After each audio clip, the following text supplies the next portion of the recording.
Terve, soittelin tuossa parturi-aikoon, että mun hiusteni takia uudelleen. Ja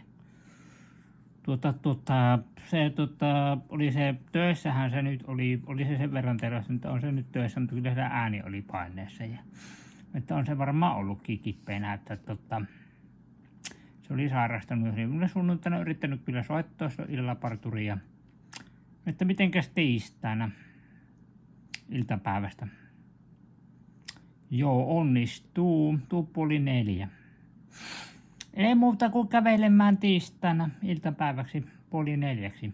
Parturi Itäkaupunki. Joo. Saapi ajaa nämä minun hiukset poikkeen.